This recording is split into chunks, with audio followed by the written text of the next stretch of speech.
On a continué de croire, hein. C'est pour ça que voilà, on a essayé de tenir jusqu'ici, mais là voilà, on est arrivé au bout. Et c'est ce pourquoi on est là aujourd'hui pour annoncer la fermeture de la FMI. Créée en 2001 à Wailou, l'association de formation de musiciens intervenants met la clé sous la porte définitivement.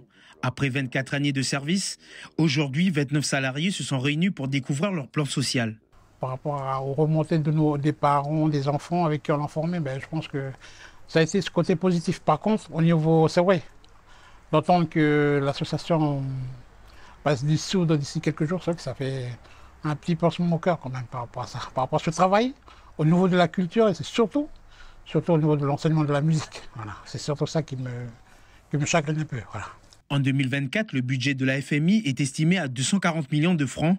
Lassé par les multiples coupures budgétaires depuis 10 ans, et malgré une proposition du conservatoire d'un plan à 53 millions de francs pour maintenir une activité uniquement dans le sud, toute l'équipe a décidé de dissoudre l'association. Donc là, on va s'affairer à payer, parce qu'il nous reste un peu de trésor, de payer les salariés enseignants pour qu'ils puissent essayer de retrouver du travail rapidement en fait. Et ça c'est la première vague, une 19 personnes, et après on va rester une dizaine de personnes, des administratifs, coordinateurs, pour, j'allais dire, fermer véritablement, vider les lieux, vendre le matériel.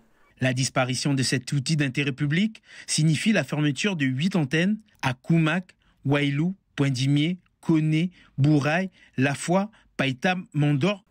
Parce qu'on avait une proposition pour continuer un peu le sud, mais encore une fois, avec peu de moyens et peu de personnes, finalement, après concertation, on s'est dit qu'il valait mieux tout arrêter et peut-être repartir et réfléchir à un dispositif pour l'avenir qui soit plus pérenne pour tout le monde, parce que là, nous, chaque année, on ne savait pas si on allait être là, pas là, et un peu fatigué de ces situations-là. Depuis sa création, la FMI a formé environ 80 Calédoniens musiciens intervenants. Chaque année, c'était près de 2000 enfants qui bénéficiaient des cours de musique dans les différentes antennes du pays.